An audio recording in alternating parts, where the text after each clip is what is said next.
ಎಲ್ಲ ಭಾರ ಸಂಕಟಗಳನ್ನ ಓರ್ವದಕ್ಕೆ ಒಬ್ಬರು ಮಾತ್ರ ಇದ್ದಾರೆ, ಅವರು ನಮ್ಮ ಯೇಸು. ಒಂದು ವೇಳೆ ಯಾವುದೋ ಹಣ ಕಷ್ಟ, ಈ ಪ್ರಪಂಚ ನಮ್ಮ ಅಗತ್ಯಕ್ಕೆ ಯಾರಾದರೂ ಸಹಾಯ ಮಾಡಬಹುದು. ಆದರೆ ನಮ್ಮ ಮನಸ್ಸಲ್ಲಿರುವ ವೇದನೆ, ನಮ್ಮ ದೇಹದಲ್ಲಿ ಉಂಟಾಗಿರುವ ನೋವು, ನಮ್ಮ ಜೀವನದಲ್ಲಿ ಬರುವ ಅನೇಕ ಭಾರಗಳನ್ನ ಈ ಭೂಮಿಯಲ್ಲಿ ಯಾರು ಓರೋದಕ್ಕಾಗಲ್ಲ. ಆದರೆ ನಾವು ನಂಬಿ ಆತನ ಬಳಿಯಲ್ಲಿ ಬಂದಿರುವ, ಆತನ ಮೇಲೆ ವಿಶ್ವಾಸ ಇಟ್ಟುವ ನಮ್ಮ ಎಲ್ಲರ ಭಾರವನ್ನು ಯೇಸು ಹೊತ್ತುಕೊಂಡಿದ್ದಾರೆ. ಈ ದಿನದಲ್ಲಿ ಇದು ಕಡೆಯ ದಿನಗಳಾಗಿರೋದ್ರಿಂದ ನಾವು ಈ ಪ್ರಪಂಚದ, ಲೋಕದ, ನಮ್ಮ ಜೀವನದ ಎಲ್ಲ ಭಾರಗಳನ್ನ ದೇವರು ಹೇಳ್ತಾರೆ ನನ್ನ ಮೇಲೆ ಹಾಕ್ಬಿಟ್ರಿ. ಯಾಕಂದ್ರೆ ನಾನು ನಿಮ್ಮ ಭಾರ ಸಂಘಗಳನ್ನು ಒತ್ತುಕೊಂಡಿದ್ದೀನಿ, ಆದ ಕಾರಣ ನೀವನ್ನು ಓರೋದಕ್ಕೆ ಅಗತ್ಯವಿಲ್ಲ. ಇಷ್ಟೆಲ್ಲ ಹೇಳೋದಕ್ಕೂ ನಾವೇನ್ ಮಾಡ್ತೀವಿ, ಈ ಕೆಲಸ ಮಾಡೋಣ. Praise the lord. ಈಗ ನಮ್ಮ ದೇವರು ಯಾವ ಭಾರಗಳನ್ನ ಒತ್ತುಕೊಂಡಿದ್ದಾರೆ, ನಾವು ಯಾವ ಭಾರಗಳನ್ನ ಆತನ ಮೇಲೆ ಹಾಕಬೇಕು ಎಂಬ ಒಂದು ಸತ್ಯವನ್ನ ಇದನ್ನು ನೋಡೋಣ. ಕೀರ್ತನೆ ಭಾಗವು 55ನೇ ಅಧ್ಯಾಯ 22ನೇ ವಾಕ್ಯ.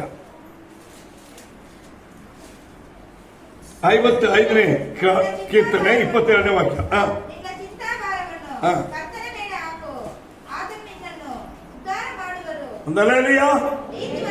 ಈ ಕಡೆ ದಿನಗಳಲ್ಲಿ ನಮ್ಮ ಪಾಪ ಶಾಪ ಭಾರಗಳನ್ನು ಹೊತ್ತುಕೊಂಡಿರುವ ಯೇಸು ಅದರಿಂದ ಬಿಡುಗಡೆ ಕೊಟ್ಟು ನಮ್ಮನ್ನು ಉದ್ಧಾರ ಮಾಡೋದಕ್ಕೆ ಮಾತ್ರವಲ್ಲ, ನಿತ್ಯವಾಗಿ ರಾಜ್ಯದಲ್ಲಿ ಸೇರಿಸೋದಕ್ಕೆ ಕೂಡ ಬರುವಂತಹ ಸಮಯವು ಅತಿ ಸಮೀಪವಾಗಿದೆ.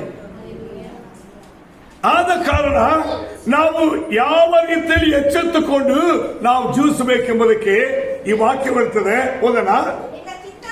ನಿಮ್ಮ ಎಲ್ಲಾ ಚಿತ್ತ ಭಾರಗಳನ್ನು ಫಸ್ಟ್ ಯಾವಾಗ ಹಾಕ್ಬೇಕು? ಮನುಷ್ಯರಿಗೆ ತಲೆ ಒಳಗೆ ಚಿಂತೆ ಬಂತು, ಹೃದಯದಲ್ಲಿ ಚಿಂತೆ ಬಂತು ಅಂತ ಕತೆ ಮುಗೀತು. ಹೃದಯ ಕೆಟ್ಟೋಗುತ್ತೆ, ಮನುಷ್ಯನೇ ಕೆಟ್ಟೋಗುತ್ತೆ. ಎರಡನೇದು, ಈ ಮನಸ್ಸಲ್ಲಿ, ಹೃದಯದಲ್ಲಿ ಚಿಂತೆಗಳು, ಭಾರಗಳು ಬಂದ್ರೆ ಅವನ ಆರೋಗ್ಯ, ಅವನ ಸಮಾಧಾನ, ಅವನ ಈ ಭೂಮಿಯಲ್ಲಿ ಅವನ ಮೇಲಾಗದೆ ಬೇಕಾದ ಎಲ್ಲಾ ಸ್ಥಾನಗಳನ್ನ ಕಳ್ಕೊಳ್ತಾನೆ. ಫಸ್ಟ್ ದೇವರು ಏನ್ ಹೇಳ್ತಾರೆ ಅಂದ್ರೆ, ನಿಮ್ಮ ಚಿಂತಾಭಾರವನ್ನು ರೈಟ್, ಇದನ್ನೇ ಯೇಸು ಸ್ವಾಮಿ ಹೇಳ್ತಾರೆ, ನಿಮ್ಮ ಎಲ್ಲಾ ಚಿಂತಾಭಾರವನ್ನು ಆತನ ಮೇಲೆ ಹಾಕಿ. ದೇವರು ಅನೇಕ ಪ್ರವಾದಿಗಳಿಂದ ಹೇಳ್ತಾರೆ, ನಿಮ್ಮ ಚಿಂತಾಭಾರವನ್ನ ನನ್ನ ಮೇಲೆ ಹಾಕಿ. ಸರಿ, ಯೆಶಾಯ ಪ್ರವಾದಿ ಪುಸ್ತಕ 53ನೇ ಅಧ್ಯಾಯ 4ನೇ ವಾಕ್ಯ ಕೂಡ ಓದೋಣ. 5ನೇ ವಾಕ್ಯ.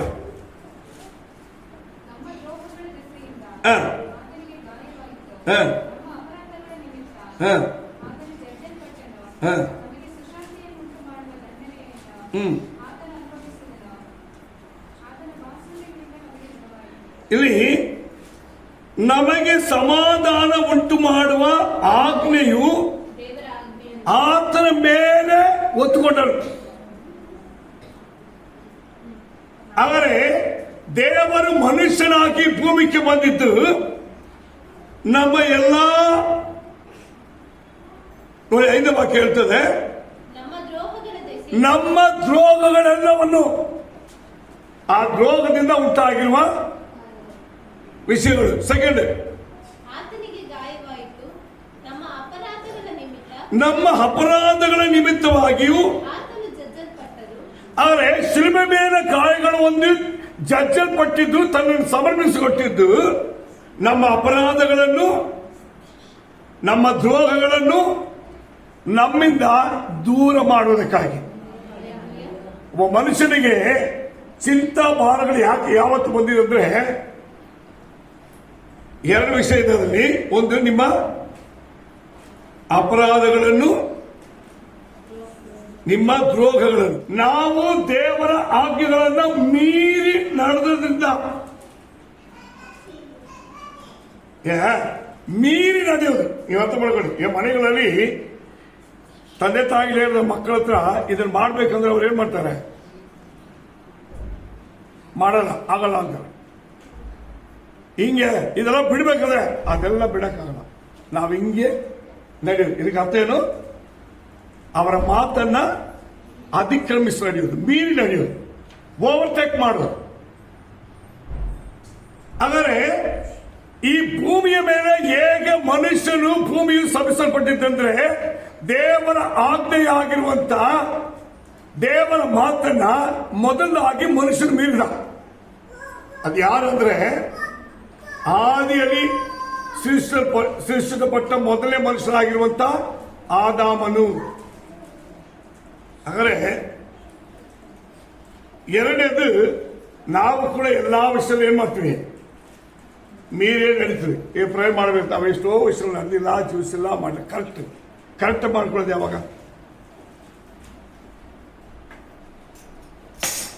ಈಗ ನಾವು ಅದು ಮೀರಿ ನಡೆದಿವಿ, ಇದು ಮೀರಿ ಕರೆಕ್ಟ್.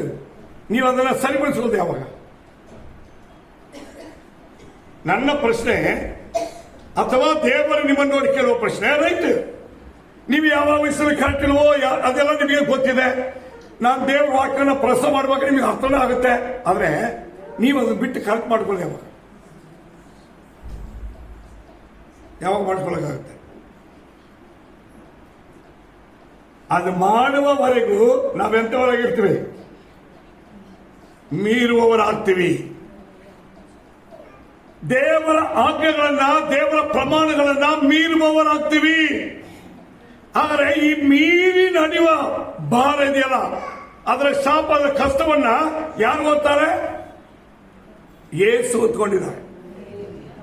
ಇವತ್ತು ನಿಮಗೆ ಜ್ಞಾಪಕ ಮಾಡ್ತೀನಿ, ಒಂದೊಂದು ಸಾರಿ ನೀವು ದೇವರ ವಾಕ್ಯವನ್ನ ಮೀರಿ ನಡೆಯುವಾಗ ಆ ಮೀರಿ ನಡೆದಿರತಕ್ಕಂಥ ಶಿಕ್ಷೆಯೋ ಶಾಪವೋ ಕಷ್ಟವೋ ಅದನ್ನು ಓದುವವರು ಈ ಭೂಮಿಯಲ್ಲಿ ನಮಗಾಗಿ ಶಿಲುಬೆ ಪ್ರಾಣ ಕೊಟ್ಟ ಯೇಸು.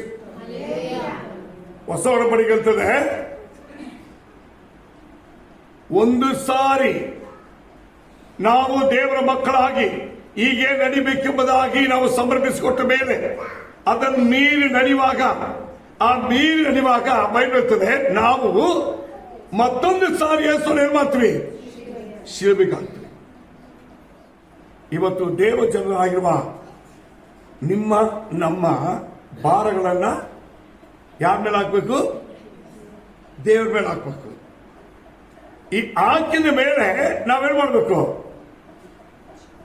ನಾವು ಒಂದು ಸಾರಿ ಹಾಕಿದ ಮೇಲೆ ತಿರುಗಿ ಇನ್ನೊಂದು ಸಾರಿ ಏನ್ ಮಾಡ್ಬೋದು? ಮೀರಿ ನಡಿಬಾರ್ದು. ಆದರೆ ನಾವು ಮೀರಿ ನಡೀತಾ ಇದ್ರೆ ಪುನಃ ಏನ್ ಮಾಡ್ತೀವಿ? ನಾವು ಮತ್ತೊಂದು ಸಾರಿ ಶಿಲುಬೆಗೆ ಹಾಕ್ತಾನೆ ಇರ್ತೀವಿ. ಒಂದು ಸಾರಿ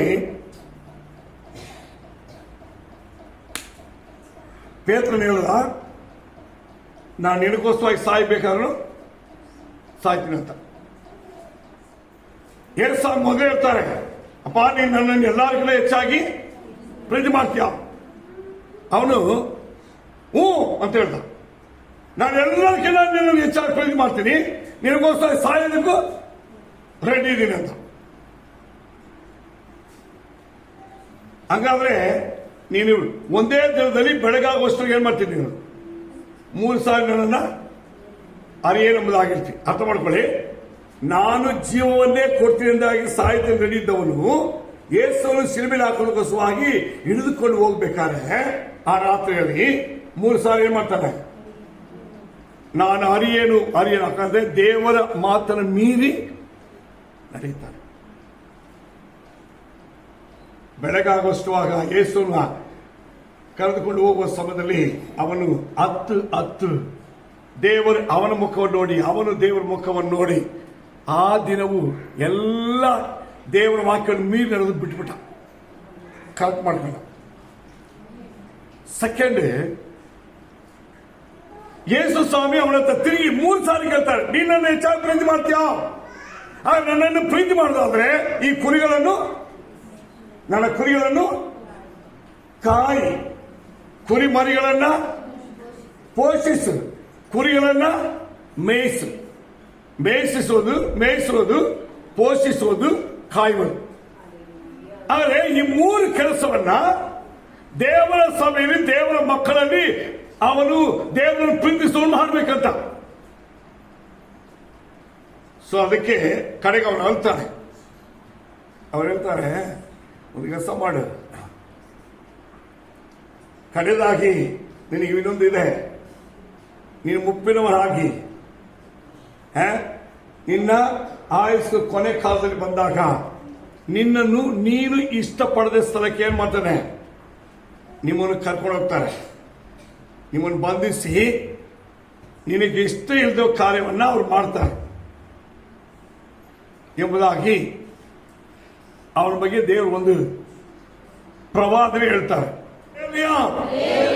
ನೀವು ಯಾವಾಗ ಕ್ರಿಸ್ತನಿಗೋಸ್ಕರವಾಗಿ, ಕ್ರಿಸ್ತನ ಸೇವೆ ನಿಮಿತ್ತವಾಗಿ, ಸ್ವಾರ್ಥ ನಿಮಿತ್ತವಾಗಿ, ದೇವರ ರಾಜ್ಯದ ನಿಮಿತ್ತವಾಗಿ, ದೇವರ ವಾಕ್ಯದ ನಿಮಿತ್ತವಾಗಿ ನಿಮ್ಮನ್ನು ಸಮರ್ಪಿಸಿಕೊಟ್ಟಿರೋ ಅದು ದೇವರಿಗೆ ಇಷ್ಟ. Praise the lord. ಒಂದು ವೇಳೆ ನಾವು ಯೋಚನೆ ಮಾಡೋಣ, ನಮಗೆ ಯಾವ ರೀತಿಯಾಗಿರೋ ಭಾರಗಳಿದೆ? ದೇವರು ಹೇಳಿದ ಭಾರವೇನು? ನಮ್ಮ ಪಾಪ ಶಾಪ ನಾವು ಮೀರಿರುವ ಎಲ್ಲ ಕಾರ್ಯಗಳನ್ನು ಅವರು ಹೊತ್ಕೊಂಡಿದ್ದಾರೆ. ಈಗ ನಾವೇನ್ ಮಾಡಬೇಕು? ಬೈಬಲ್ ಹೇಳ್ತದೆ, ಫಸ್ಟ್ ಓದ್ರೀಗ ಕೀರ್ತನೆ 55:22 ವಾಕ್ಯ, ನಿನ್ನ ಚಿಂತಾ ಭಾರವನ್ನು ಕರ್ತನಾಗಿರುವ ಯೇಸುವಿನ ಮೇಲೆ ಹಾಕು. ನೀವು ಅರ್ಥ ಮಾಡ್ಕೊಳ್ಳಿ, ಇದು ನಿಮ್ಮ ಕಣ್ಣಿಗೆ ಕಾಣಲ್ಲ. ಯಾರ ಕಣ್ಣಿಗೆ ಅದು ಕಾಣಲ್ಲ. ಕಿವಿಗೆ ಕೇಳ್ಬೋದು, ಆದ್ರೆ ಅವರವರ ಭಾರ ಅವರಿಗೆ ಮಾತ್ರ ಅರ್ಥ ಆಗುತ್ತೆ. ನೀವು ಅರ್ಥ ಮಾಡ್ಕೊಳ್ಳಿ, ನಿಮ್ಮ ಪರ್ಸನಲ್ ಲೈಫ್ನಲ್ಲಿ, ನಿಮ್ಮ ವ್ಯಕ್ತಿ ಪರವಾಗಿರುವಂತಹ ಜೀವನದಲ್ಲಿ ನೀವು ಬರುವಂತ ಯಾವುದೇ ಚಿಂತಾ ಭಾರಗಳಾಗಲಿ, ಅಂದ್ರೆ ನಿಮ್ಮ ಮನಸ್ಸನ್ನ, ನಿಮ್ಮ ಹೃದಯವನ್ನ ಕಳವಳಗೊಳಿಸುವ ಎಲ್ಲಾ ವಿಧವಾಗಿರುವ ಚಿಂತಾ ಭಾರಗಳನ್ನ ಯಾರ ಮೇಲೆ ಹಾಕ್ರಿ? ಹಾಕ್ತೀನಿ ಅಂತ ಹೇಳಿ ಕೈ ಎತ್ತುವುದು ಅಲ್ಲೇನು ಹಾಕ್ತೀರಾ? ಹಾಕಿದ್ರೆ ಹೆಂಗೆ? ಈಗ ನಮ್ಮ ವಿಷಯವನ್ನು ಎತ್ತಾಕ್ಬಿಟ್ರಿ. ಈಗ ನಾವು ಹೆಂಗಿರ್ಬೇಕು? ನಮ್ಮ ಹಾಕಿದ್ರೆ ಬೈಬಲ್ ಹೇಳ್ತದೆ, ನಮ್ಮ ಚಿಂತಾ ಭಾರವನ್ನ ನಾವು ಆತನ ಮೇಲೆ ಹಾಕಿದ ಮೇಲೆ ಈಗ ನಾವೇನ್ ಮಾಡ್ಬೇಕು? ಆತನವರವಾಗಿ ಜೀವನ ಮಾಡಬೇಕು. ಈಗ ನಾವು ಆತನವರಂದ್ರೇನು? ಆತನ ಆಜ್ಞೆಗಳನ್ನ ಕೈಕೊಂಡು ನಡೆಯುವುದು, ಅದನ್ನು ಮೀರಬಾರ್ದು. ಅದಕ್ಕೆ ನಾನು ಕೇಳಿದ್ದು, ನಾವು ಎಷ್ಟೋ ವಿಷಯಗಳನ್ನ ಹರಕೆ ಮಾಡ್ತೀವಿ, ಪ್ರೇಯರ್ ಮಾಡ್ತೀವಿ, ದೇವರನ್ನು ಒಪ್ಪಿಸ್ತೀವಿ, ಆದರೆ ಅದನ್ನು ಅದೇ ಪ್ರಕಾರವಾಗಿ ನಡ್ಕೊಳ್ಳುವುದು ಯಾವಾಗ? ನಾವು ಮೀರಿ ಮೀರಿ ಮೀರಿ ಮೀರಿ ವರ್ಷದಲ್ಲಿ ಎಷ್ಟೋ ಪ್ರಾರ್ಥನೆ ನಾವು ಮೀರಿದ್ದೀವಿ. ನಾವು ಅದು ಮಾಡಿರೋ ದೇವರು ಇದು ಮಾಡಿ ಕರೆಕ್ಟ್. ನಾನು ತುಂಬಾ ಜನ ಪ್ರೇಯರ್ ಮಾಡೋದು ಕೇಳಿದ್ದೀನಿ. ಎಲ್ಲರೂ ಪ್ರೇಯರ್ ಮಾಡುವಾಗ ಒಬ್ಬರಲ್ಲ, ಎಲ್ಲರೂ ನಾನು ದೇವರೇ ಹಂಗೆ ನಡಿಯಿಲ್ಲ, ಹಿಂಗೆ ನಡೆದಿಲ್ಲ, ನಾನು ಹಂಗಾಗಿಲ್ಲ, ಹಿಂಗಾಗಿಲ್ಲ. ಕರೆಕ್ಟ್, ಸರಿ. ನಾನು ಯಾವತ್ತು ಮಾಡ್ತೀನಿ? ಯಾವತ್ತು ಮಾಡ್ತೀರಿ? ನೀವು ಯಾವತ್ತು ಮಾಡ್ತಿರೋ ಆವತ್ತಿಂದಲೇ ನಿಮ್ಮ ಜೀವನದಲ್ಲಿ ದೇವರ ಪ್ರೀತಿ, ದೇವರ ಮಹಿಮೆ, ದೇವರು ನಿಮ್ಮನ್ನು ಮೇಲೆ ಕೇಳುವ ಅನುಭವ, ನಿಮ್ಮನ್ನು ಮೇಲೆ ತರುವ ಜೀವನ, ನಿಮ್ಮ ಎಲ್ಲಾ ಚಿಂತಾ ಭಾರಗಳನ್ನ ಆತನ ಹೊತ್ತುಕೊಂಡಿದ್ದಾರೆ ಎಂಬುದಕ್ಕಾಗಿ ಒಂದು ಸಾಕ್ಷಿ ಬರುತ್ತೆ. ಅಲ್ಲೇಮಿಯ ನೀವು ಅರ್ಥ ಮಾಡ್ಕೊಳ್ಳಿ. ಈಗ ಚಿಂತಾ ಭಾರವನ್ನು ಹಾಕಿದವರು ಯಾರು? ಬೈಬಲಲ್ಲಿ ಎಲ್ಲ ಪರಿಶುದ್ಧರು ಅವರವರ ಚಿಂತಾ ಭಾರವನ್ನು ದೇವರ ಮೇಲೆ ಹಾಕಿದ್ದಾರೆ. ಗಮನಿಸಿ ನೋಡ್ರಿ, ಮೋಶೆ, ಎಲಿಯಾ, ಎಲಿಸಾ, ಅಬ್ರಹಾಮನು, ಈಸಾಕನು, ಯಾಕೋಬನು, ಏಷ್ಯ ಪ್ರವಾದಿ, ಎಜ್ಗೇಲ್ ಪ್ರವಾದಿ, ಯೆರೆಮೀಯ ಪ್ರವಾದಿ, ಜೆರೆಮೀಯ, ಹೀಗೆ ಎಲ್ಲ ಇವರೆಲ್ಲ ನೋಡಿದ್ರೆ ಅವರೆಲ್ಲರೂ ತಮ್ಮ ಚಿಂತಾಭಾರ ಯಾರ ಮೇಲೆ ಹಾಕ್ತಾರೆ? ದೇವರ ಮೇಲೆ ಹಾಕಿದ್ದಾರೆ. ಅದಕ್ಕೆ ಇವರೆಲ್ಲ ದೇವರ ಆತ್ಮನ ಬಲದಲ್ಲಿ ಈ ದಿನವರೆಗೆ ಭೂಮಿಯಲ್ಲಿರುವ ಜನಾಂಗದಲ್ಲಿ ಸಾಕ್ಷಿಯಾಗಿದ್ದಾರೆ. ಈಗ ನೀವು ನಿಮ್ಮ ಚಿಂತಾಭಾರವನ್ನು ಹತ್ತ ಮೇಲೆ ಹಾಕಿದ್ರೆ ಈ ಟೈಪ್ ಸಾಕ್ಷಿ ಬರಬೇಕು. ಹೀಗೆ ಮೋಶೆಯನ್ನ ಕೇಳಿದ್ರೆ ಅವನ ದೇವರ ಮನೆಯಲ್ಲೆಲ್ಲ ನಂಬಿಕಸ್ತ. ಯೆಹೋಶುವ ಕೇಳಿದ್ರೆ ಲಕ್ಷಾಂತರ ಜನರು ದೇವರ ವಿರುದ್ಧವಾಗಿ ಹೇಳಿದ್ರೆ ಅವ್ರ ಮಧ್ಯೆ ನಾನು ಒಬ್ಬನೇ, ನಾನು ನನ್ನ ಮನೆಯವರು, ಹೌದಲ್ವಾ? ಈಗ ರಾಜನು ಅರಸನು ವಿರೋಧವಾಗಿ ಊರೇ ದೇಶವೇ ಅವ್ರ ವಿರೋಧವಾಗಿದ್ದರು. ಅವನು ಯಾರ ಕೈಗೆ ಸಿಕ್ಕಂದಿದ್ದ ದೇವರನ್ನು ತಪ್ಪಿಸಿ ಕಾಪಾಡಿ ನಡೆಸುವಾಗ ನೀವು ಅರ್ಥ ಮಾಡ್ಕೊಳ್ಳಿ, ಎಲಿಯ ಅವನು ಒಬ್ಬನೇ ಸಿಂಗಲ್ ಆಗಿರ್ತಾನೆ, ಕಾಡಲ್ಲಿರ್ತಾನೆ, ಅರಣ್ಯದಲ್ಲಿರ್ತಾನೆ, ಪಟ್ಟಣದಲ್ಲಿರ್ತಾನೆ, ಎಲ್ಲಿದೆ ಅವನು ಸಿಂಗಲ್ ಆಗಿದ್ದಾನೆ. ನೀವು ಅರ್ಥ ಮಾಡ್ಕೊಳ್ಳಿ. ಈಗ ಇವತ್ತಿನವರೆಗೆ ಅವನ ಭೂಮಿಯಲ್ಲಿ ಆಕಾಶ ಏರಿ ಹೋಗಿರುವ ಮನುಷ್ಯನ ಬದಲಾಗಿ ಮೊದಲನೇ ಸಾಕ್ಷಿ. ಅಲ್ಲೇಲಿಯ ಮನುಷ್ಯನ ಮೇಲೆ ಆಕಾಶ ಏರಿ ಹೋಗೋದು ಚಿಕ್ಕ ವಿಷಯ ಅಲ್ಲ. ಇನ್ನು ಹೇಳಿದ್ರೆ ಬೈಬಲ್ ನೀವು ನೋಡೋ ಪ್ರಕಾರ ಅನೇಕ ಜನರಿದ್ದಾರೆ, ಆನೋಕರಿದ್ದಾರೆ. ಅವನು 300 ವರ್ಷ ದೇವರೊಂದಿಗೆ ನಡೆದಾಗ ತನ್ನ ಚಿಂತಾಭಾರವನ್ನೆಲ್ಲ ಯಾರ ಮೇಲೆ ಹಾಕಿದ್ರು? ದೇವರ ಮೇಲೆ ಹಾಕಿದ. ಈಗ ಅವನಿಗೆ ಮನೆ, ಕುಟುಂಬ, ಹೆಂಡತಿ, ಮಕ್ಕಳು ಎಲ್ಲ ಇದ್ರು.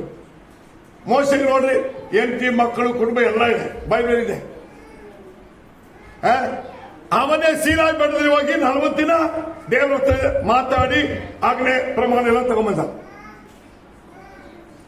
ಹೌದಲ್ವಾ? ಅವನಿಗೆ ಹೆಂಡತಿ, ಮಕ್ಕಳು, ಕುಟುಂಬ ಇರ್ಲಿಲ್ವಾ? ಇತ್ತು. ಇವರೆಲ್ಲ ತಮ್ಮ ಚಿಂತಾಭಾರವನ್ನು ಯಾರ ಮೇಲೆ ಹಾಕಿದ್ರು? ದೇವರ ಮೇಲೆ ಹಾಕಿದ್ರು. ಈಗ ಯಾವಾಗ ನೀವು ನಿಮ್ಮ ಚಿಂತಾಭಾರನ ದೇವರ ಮೇಲೆ ಹಾಕ್ತಿರೋ ಆವಾಗ ನೀವು ಒಂದು ಅದ್ಭುತ ಸಾಕ್ಷಿಯಾಗಿ ಮಾರ್ಪಾಟವಾಗ್ತೀರಿ. ನಿಮ್ಮನ್ನ ದೇವರ ಲೋಕದಲ್ಲಿ ಗುರುತಿಸ್ತಾರೆ. ಪರಲೋಕ ರಾಜ್ಯ ಪ್ರಜೆ ಎಂಬುದಾಗಿ ನಿಮಗೆ ಸಾಕ್ಷಿ ನುಡಿತಾರೆ. ಹೌದಾ? ಈ ಯೋಬನು ಊಸೇಸಲಿ ಅವನಂತ ಒಂದು ದೇಶದಲ್ಲಿ ಅವನಂತ ಒಬ್ಬ ದೇವರು ಭಯಪಡುವನಿಲ್ಲ. ಅವನಿಗೆ ಯಾರಿದ್ರು? ಹೆಂಡತಿ, ಮಕ್ಕಳು, ಕುಟುಂಬ ಎಲ್ಲ ಇದ್ದವು. ಸಾವಿರಾರು ಪ್ರಾಣಿಗಳಿದ್ದವು. ಕೋಟಿ ಅಂತ ಆಸೆ ಇತ್ತು. ಸಾವಿರಾರು ಹಾಡುಗಳಿದ್ದರು. ಇಷ್ಟೆಲ್ಲ ಇದ್ರು ಕೂಡ ನೀವು ಅರ್ಥ ಮಾಡಿ ಇವು ಎಷ್ಟು ವಿಷಯವಿದೆ. ಇವನು ಓದಿ ನೋಡಿ, ಅವನು ಹೇಳ್ತಾನೆ ಒಂದೇ ದಿನ ಇದೆಲ್ಲ ನಾಶವಾಗುತ್ತೆ. ಅವನು ಹೇಳ್ತಾನೆ ದೇವರು ಕೊಟ್ಟರು. ಇವರೆಲ್ಲ ಚಿಂತಾಭಾರಗಳನ್ನ ಹಾಕಿದವು. ಈಗ ನಾವು ಯಾವತ್ತಾಗ್ತೀವಿ, ನಾವು ಯಾವತ್ತಾಗ್ತೀವೋ ಆವಾಗ ದೇಶದಲ್ಲಿ ಜನಾಂಗದಲ್ಲಿ ದೇವರ ಮುಂದೆ ನೀತಿವಂತರಾಗ್ತೀವಿ. ನಾವು ಯಾವತ್ತಿನೆಲ್ಲ ಮಾಡ್ತೀವೋ ಆವತ್ತು ನಾವು ದೇವರ ಮಕ್ಕಳಾಗ್ತೀವಿ. ನಾವು ಯಾವತ್ತಿನೆಲ್ಲ ಕೈಕೊಂಡು ಕರೆಕ್ಟಾಗಿ ನಡೀತೀವೋ ಆಗ ದೇವರಿಗೆ ಮೆಚ್ಚಿನವರಾಗ್ತೀವಿ. ಇದು ಎಲ್ಲ ದೇವರ ಜೊತೆ ನಮಗೆ ಕೊಟ್ಟಿರುವ ವಾಗ್ದಾನ. ಮೊದಲಾಗಿ ಅದಕ್ಕೆ ದಾವೀದ ರಾಜ ಹೇಳ್ತಾನೆ, ನಿಮ್ಮ ಚಿಂತಾಭಾರವನ್ನು ಕರ್ತನ ಮೇಲೆ ಹಾಕು. ಈಗ ದಾವೀದನಿಗೆ ಎಷ್ಟು ಚಿಂತೆ ಇದೆಯಮ್ಮ? ಹೆಂಡತಿಗಳ ಕಾಟ, ಮಕ್ಕಳ ಕಾಟ, ನೆಂಟರ ಕಾಟ, ವಿರೋಧಿಗಳ ಕಾಟ. ಹೌದಲ್ಮ? ಇಷ್ಟು ಇದ್ರು ಅವನು ಏನ್ ಹೇಳ್ತಾನೆ? ನಾನು ನನ್ನ ಚಿಂತಾಭಾರ ಯಾರ ಮೇಲೆ ಹಾಕ್ತೀನಿ? ಕರ್ತನ ಮೇಲೆ ಹಾಕ್ತೀನಿ. ಆತ ನನಗೆ ಸಹಾಯಕನು, ಆತ ನನ್ನ ದೇವರು, ಆತ ನನ್ನ ಕೈ ಬಿಡುವುದಿಲ್ಲ, ಬಾಯಿಗಳ ಮುಂದೆ ಬಿಟ್ಕೊಡಲ್ಲ, ನನ್ನ ಮುಂದೆ ಔತಣ ಸಿದ್ಧ ಮಾಡ್ತಾರೆ. ನನಗೆ ವಿರುದ್ಧವಾಗಿ ಎಷ್ಟು ದಾರಿ ಬಂದು ಅವ್ರು ಒಂದಾದ ಮುಂದೆ ಹೇಳ್ತಾರೆ ಹೇಳಿ. ಇದೆಲ್ಲ ಯಾರು ಹೇಳ್ತಾನೆ? ಇವನೇ ಹೇಳ್ತಾನೆ. ಇವತ್ತು ಶೋಧನೆ ಕಷ್ಟದ ಮಧ್ಯದಲ್ಲಿ ನೀವು ಎದುರಿಸಿ ಗೆಲ್ಲುವುದಕ್ಕೋಸ್ಕರವಾಗಿ ದೇವರು ಹೇಳುವ ಮೊದಲನೇ ಆಲೋಚನೆ, ನಿಮ್ಮ ಚಿಂತಾಭಾರವನ್ನು ದೇವರ ಮೇಲೆ ಹಾಕ್ರಿ. ಅಲ್ಲೇಲಿಯಾ? ಎಷ್ಟು ದಿನ ನೀವು ಓದ್ಬೇಕಂತಿದ್ದೀರಿ? ಕೆಲವು ಹೇಳ್ತಾರೆ, ಅಯ್ಯೋ ಬರಗಿನ ನೋವು. ಹೌದು, ಎಷ್ಟು ದಿನ ಓದ್ತೀಯ? ಸಾಲ ಎಷ್ಟು ದಿನ ಓದ್ತೀಯ? ಮಕ್ಕಳ ವಿಷಯ ಎಷ್ಟು ದಿನ ಓದ್ತೀಯ? ಬಿಸ್ನೆಸ್, ವ್ಯಾಪಾರ ಎಷ್ಟು ದಿನ ಆ ವಿಷಯದಲ್ಲಿ ರಾತ್ರಿ ಹಗಲು ತಲೆಗೆಸಗಳು ದುಡಿತೀಯ? ದೇವರು ಹೇಳ್ತಾರೆ, ನಿನ್ನ ಕಷ್ಟಾರ್ಜಿತ ನೀನೇ ಅನುಭವಿಸ್ರಿ, ನೀನು ಧನ್ಯನು, ನಿನಗೆ ಶುಭವಾಗುತ್ತೆ. ಅದೇನು ಗೊತ್ತಾ? ದೇವರ ಆಜ್ಞೆಯಂತೆ ನೀನು ನಡೆಯುವುದು, ದೇವರ ಆಜ್ಞೆಗಳ ಕೈಕೊಂಡು ನಡೆಯುವುದು. ಆದರೆ ನಮ್ಮ ಚಿಂತಾಭಾರವನ್ನ ದೇವರ ಮೇಲೆ ಇಟ್ಟರೆ ನಾವು ದೇವರ ಆಜ್ಞೆಯನ್ನು ಕರೆಕ್ಟ್ ಆಗಿ ನಡೆಯುವಂತ ಮಾರ್ಗದಲ್ಲಿ ನಿಲ್ತೀವಿ. ಅದುವರೆಗೆ ನಾವೇನ್ ಮಾಡಲ್ಲ, ಉಪವಾಸ, ಪ್ರಾರ್ಥನೆ, ದೇವರ ವಾಕ್ಯ ಏನು ಕೇಳಿದ್ರು ನಾವೇನಾಗಲ್ಲ, ನಮ್ಮಲ್ಲಿ ಏನು ಬದಲಾವಣೆ ಬರಲ್ಲ. ಹೌದಲ್ಲ? ಹೌದಾ ಇಲ್ವಾ? ದೇವರು ಹೇಳ್ತಾರೆ ನಿಮ್ಮ ಜೀವನ ಬದಲಾವಣೆ ಆಗುತ್ತೆ, ನಿಮ್ಮ ಕಷ್ಟಗಳಿಗೆ ಬದಲಾವಣೆ ಆಗುತ್ತೆ. ನಿಮಗೆ ವಿರುದ್ಧವಾಗಿ ಸಹೋದರಿಕೆಯಿಂದ ನಿಮಗೊಂದು ಬಿಡುಗಡೆ ಇದೆ. ನಿಮಗೆ ಸಹಾಯ ಮಾಡಲಿಕ್ಕೆ ದೇವರು ಬರ್ತಾರೆ, ಅಂತ ತನ್ನ ದೂತರನ್ನು ಕಳಿಸ್ತಾರೆ. ನೀವು ಮಾಡ್ಬೇಕಾದ್ರೆ ನಿಮ್ಮ ಚಿಂತಾಭಾರ ಯಾರು ಹೇಳಕ್ಕೋ? ಒಬ್ಬ ರಾತ್ರಿ ಎಲ್ಲ ಮಲಗಿ ನಿದ್ದೆ ಮಾಡದೆ ವಿರೋಧಿಗಳಿಗೆ ಎದುರ್ಕೊಂಡು ಹೋಗಿ ರಾತ್ರಿಯಲ್ಲಿ ಗೋಧಿ ಕಾಳನ್ನ ಬಡಿತಾ ಇದ್ದಾನೆ. ನಿಮ್ಗೆ ಗೊತ್ತು, ದೇವ್ರ ವಾಕ್ಯ ಹೇಳ್ತದೆ, ದೇವ್ರು ಹೇಳಿದ್ದಾರೆ, ನಾನು ನಿದ್ರಿಸೋದಿಲ್ಲ, ತೂಗಳಿಸೋದಿಲ್ಲ. ಏನಪ್ಪಾ ರಾತ್ರಿ ಹೋಗಿ ಚೆನ್ನಾಗಿ ಮಲಗಿ ನಿದ್ದೆ ಮಾಡ್ಬೇಕಂದ್ರೆ ಇವನು ನಾಳೆ ಏನ್ ತಿನ್ಬೇಕು, ಮುಂದೆ ಏನ್ ಮಾಡ್ಬೇಕು, ನನ್ನ ಮಕ್ಕಳಿಗೆ ಏನ್ ಮಾಡ್ಬೇಕು, ಅವ್ರ ಬದುಕಿಗೆ ಏನ್ ಮಾಡ್ಬೇಕಂದ್ರೆ ಯೋಚನೆ ಮಾಡಿಕೊಂಡು ರಾತ್ರಿ ಹೋಗಿ ಗೋಧಿ ಕಾಳು ಬಡಿತಾ ಇದ್ದಾನಲ್ಲ, ಅಲ್ಲಿ ಹೋಗಿ ದೇವರು ತನ್ನ ದೂತರು ಹೋಗಿ ಕುತ್ಕೊಂಡು ನೋಡ್ತಾ ಇದ್ದಾರೆ. ಇವತ್ತು ವಿಶ್ವಾಸಿಗಳಾಗಿರುವ ದೇವರ ಮಕ್ಕಳ ನಿಮ್ಮನ್ನ ದೇವರು ನಿಮ್ಮ ಮನೆ, ನಿಮ್ಮ ಕುಟುಂಬ, ನಿಮ್ಮ ವಿಷಯ ಭಾರಗಳ ಹೊತ್ಕೊಂಡು ಇರೋದು ನೋಡಿ ದೇವರು ಕುತ್ಕೊಂಡು ನೋಡ್ತಾ ಇದ್ದಾರೆ. ಈ ದರ್ಶನ ಪ್ರತಿಯೊಬ್ಬರಿಗೆ ಬರಲಿ. ನಿಂತ್ಕೊಂಡು ನೋಡ್ಕೊಂಡಿದ್ದಾಗ ತಕ್ಷಣ ಅವನಿಗೆ ಅಲ್ಲಿ ಒಂದು ದೂತನಿರುವುದನ್ನು ನೋಡ್ಬಿಟ್ಟ. ಯಾರು? ಗಿದಿಯೋನು. ಅವಾಗ ಗಿದಿಯೋನು ಏನ್ ಹೇಳ್ತಾನೆ, ದೂತನ ನೋಡಿಕೊಂಡು ತನ್ನ ಮನಸ್ಸಲ್ಲಿ ಯಾರಿದ್ರು ನನಗೇನು, ಯಾರು ಸಹಾಯ ಬರ್ತಾರೆ, ಏನಿಲ್ಲ, ದೇವರೇ ನಮ್ಮನ್ನು ಕೈ ಬಿಟ್ಟು ಬಿಡ್ತಾರೆ ಎಂದು ಚಿಂತಾಭಾರ ಅವನಲ್ಲಿ ತುಂಬಿಕೊಂಡು ಗೋಧಿ ಕಾಳು ಬಡಿತಾನೆ. ಆಗ ದೇವರು ಹೇಳ್ತಾ, ಪರಾಕ್ರಮಶಾಲಿಯೇ, ದೇವರು ಒಂದೆಲ್ಲ ಹೇಳ್ರಿ, ನೀನು ಎಷ್ಟು ಚಿಂತಾಭಾರದಲ್ಲಿ ತುಂಬಿದ್ರು ಕೂಡ ನಿನ್ನನ್ನು ಕಾಯುವ ದೇವರು ತೂಗಣಿಸದೆ ನಿದ್ರಿಸದೆ ನಿನ್ನ ಪಕ್ಕದಲ್ಲಿ ಕಾಯುವುದಕ್ಕಿದ್ದಾರೆ. ಇದು ನೀವು ಅರ್ಥ ಮಾಡಿಕೊಳ್ಬೇಕು. ಆ ದೇವರ ನೆನಪು ತಂದುಕೋ. ಅದು ಬರುವುದು ಯಾವಾಗ? ಪ್ರಾರ್ಥಿಸುವಾಗ, ದೇವರ ಆಲಯದಲ್ಲಿ ಬಂದುವಾಗ, ದೇವರ ವಾಕ್ಯಕ್ಕೆ ನಡೆಯುವಾಗ ನಿಮ್ಮ ಸಮೀಪದಲ್ಲಿರುವ ದೇವರ ಶಬ್ದಕ್ಕೆ ಗೊತ್ತಾಗುತ್ತೆ. ಆಗ ದೇವರು ಹೇಳ್ತಾರೆ, ಪರಾಕ್ರಮಶಾಲಿಯೇ, ಕರ್ತನು ನೀನು ಸಾಗಲಿದ್ದಾರೆ. ಈ ಚಿಂತಾಭಾರ ಇರುವಂತಹ ಯಾರಿದ್ದಾರಮ್ಮ? ಕರ್ತನಾಗಿರುವ ದೇವರಿದ್ದಾರೆ. ಅಲ್ಲೇ ಹೇಳ್ರಿ, ಅಲ್ಲೇ ಹೇಳ್ರಿ. ಕಷ್ಟವೋ ಚಿಂತವೋ ಭಾರವೋ ನಿಮ್ಮಲ್ಲಿ ಇರುವಾಗ ನಿಮ್ಮ ಪಕ್ಕದಲ್ಲಿ ಯಾರು ಅಂದ್ರೆ ನಿಮ್ಮ ಸಹಾಯಕ್ಕೆ ಬರುವಂತಹ ದೇವರಾಗಿರುವ ಕರ್ತನಿದ್ದಾರೆ. ಈ ದಿನ ಆತನ ಮುಖವನ್ನು ತಿರುಗಿಸಿ ನೋಡ್ರಿ. ಅಲ್ಲೇಲಿಯಾ ದೂತನು ಹೇಳ್ತಾನೆ, ಕರ್ತನು ನಿನ್ನ ಸಗಳಿದ್ದಾನೆ. ಈಗ ನೀನೇನ್ ಮಾಡ್ಬೇಕು? ನೀನು ಚಿಂತಾಭಾರವನ್ನ ಆಮೇಲೆ ಹಾಕಬೇಕು. ನೀನೇನ್ ಮಾಡ್ತಿದ್ಯಾ? ಅದನ್ನು ಒತ್ಕೊಂಡು ಆ ಒತ್ಕೊಂಡಿರೋ ಭಾರವನ್ನು ತೀರ್ಸೋದಕ್ಕೋಸ್ಕರ ನೀವೇನ್ ಮಾಡ್ತೀಯ? ಈಗ ಗೋಧಿ ಕಾಳು ಬಡಿತಾ ಇದೆಯಾ? ನೀವು ಅರ್ಥ ಮಾಡ್ಕೊಳ್ಳಿ. ಈಗ ರಾತ್ರಿ ಹಗಲು ಕಷ್ಟಪಟ್ಟು ದುಡಿಯುವ ದೇವ ಜನರೇ, ನಾನು ನಿಮಗೆ ಹೇಳ್ತೀನಿ, ಕರ್ತನ ಸನ್ನಿಧಿಯಲ್ಲಿ ನಿಮ್ಮ ಚಿಂತಾಭಾರ ಅವ್ರ ಮೇಲೆ ಹಾಕ್ರಿ. ನಿಮ್ಮ ಸಹಾಯಕ್ಕಿರುವ ದೇವರನ್ನು ನೋಡ್ರಿ. ಆಗ ಎಲ್ಲಿ ಯಾರು ನನಗೆ ಏನ್ ಸಹಾಯ ಇದೆ? ದೇವರು ಅವಾಗ ಸ್ಪಷ್ಟವಾಗಿರ್ತಾರೆ, ನಿನಗಿರುವ ಈ ಬಲನೇ ದೇವರೇ ನನಗೆ ಬಲ ಕೊಡೋದು ಕೇಳಬೇಡ. ಇರುವ ಬಲದಲ್ಲಿ ನಾನು ನಿನಗೆ ಹಾಕಿ ನಿಲ್ತೀನಿ. ನಿಲ್ಲು. ಇರುವ ಬಲದಲ್ಲಿ ನನ್ನ ಭಾರವನ್ನ ನಿನ್ನ ಮೇಲೆ ಹಾಕ್ತೀನಿ. ನೀನು ಹೇಳ್ದಂಗೆ ನಾನು ನಡೀತೀನಿ, ನಿಲ್ಲ, ಅಷ್ಟೇ ಸಾಕು. ಸತ್ಯವೇದ ಹೇಳ್ತದೆ, ಇದನ್ನ ಅವನಿಗೆ ಕಲಿಸ್ತಾರೆ. ಗಿದಿಯೋನಿಗೆ ಗಿದಿಯೋನು ತನ್ನ ವಿರೋಧಿಗಳನ್ನ ಗೆದ್ದು ಅವನಿರುವ ಚಿಂತಾ ಭಾರಗಳು, ತನ್ನ ಮಕ್ಕಳು, ತನ್ನ ಜಡಿಗಿರುವಂತಹ ಸಕಲ ಕಾರ್ಯ ಬಿಡುಗಡೆಗೋಸ್ಕರವಾಗಿ ದೇವರವನು ಉಪಯೋಗ ಮಾಡ್ತಾರೆ, ಅವನಿಗೆ, ಅವನ ಕುಟುಂಬಕ್ಕೆ. ಅವತ್ತು ರಾತ್ರಿ ದೇವದೂತ ಅವನಿಗೆ ಹೇಳ್ತಾನೆ, ದೇವ ನಿನ್ನ ಸಂಗಡ ಇದ್ದಾರೆ, ನಿನಗಿರುವ ಈ ಬಲ ಸಾಕು. ಇವತ್ತು ದೇವರು ನಿಮಗೆ ಹೇಳ್ತಾರೆ, ಕರ್ತನಾಗಿರುವ ದೇವರು ನಿಮ್ಮ ಸಂಗಡಿದ್ದಾರೆ. ದೇವರ ವಾಕ್ಯವನ್ನ ಕೇಳಿ ಹೌದು ಅಂತ ಹೇಳಿ ಅಲ್ಲೇನಯ್ಯ, ನಿಮ್ಮ ಚಿಂತಾಭಾರ ಯಾರ ಮೇಲೆ ಹಾಕಿರಿ? ಕರ್ತನ ಮೇಲೆ ಹಾಕಿರಿ. ಹಾಗೆ ನಿಮಗಿರುವ ಬಲವೇ ಸಾಕು. ನೀವು ನಿಮ್ಮ ಚಿಂತಾಭಾರ ಓದ್ಕೊಂಡಿದ್ರೆ ನಿಮ್ಮ ಬಲ ನಿಮಗೆ ಗೊತ್ತಾಗಲ್ಲ. ನಿಮ್ಮ ಬಲ ವಿರೋಧವಾಗಿರುವ ಸಕಲ ಕಾರ್ಯಗಳ ಎದುರಿಸಿ ನಿಂತು ಗೆಲ್ಲುವಂತ ದೇವರ ಶಕ್ತಿ ಆಗಿದೆ. ಇದನ್ನ ನೀವು ಅರಿಬೇಕು. ಅದಕ್ಕೆ ದೇವರು ಹೇಳ್ತಾರೆ, ನಿನಗಿರುವ ಈ ಬಲ ಸಾಕು. ಯಾರಿದ್ದಾರೆ ನಿನ್ನ ಸಂಗಡ? ನಾನು ನಿಮಗೆ ಹೇಳ್ತೀನಿ, ನೀನು ಒಬ್ಬನೇ ಆಗಿರು, ಒಂದೇ ಕುಟುಂಬ ಆಗಿರು, ಸಾಲದಲ್ಲಿ ಇರು, ವ್ಯಾಧಿಯಲ್ಲಿ ಇರು, ನಿನ್ನ ಜನ ನಿಲ್ಲಿಸಿ ಪ್ರಯಾಸ ಮಾಡಲಿ, ನಿನ್ನನ್ನು ಕಾಯಿ ಮಾತನ್ನು ನಿನ್ನ ಸಂತಾರೆ.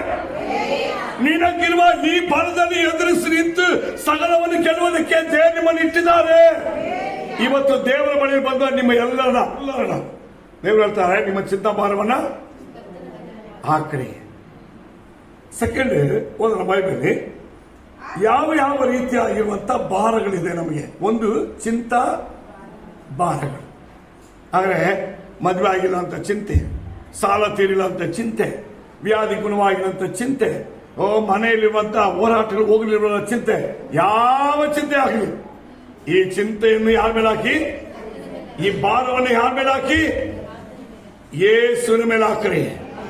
ಕರ್ತನಾಗಿರುವ ಯೇಸುವಿನ ಮೇಲೆ ಹಾಕ್ರಿ. ಎಲ್ಲ ಪಾಪ ಶಾಪಗಳು ಒತ್ತುಕೊಂಡು ಮೃತಚೈನಾಗಿರುವ ಯೇಸುವಿನ ಮೇಲೆ ಹಾಕ್ರಿ. ಅಲ್ಲೇನಯ್ಯೋ.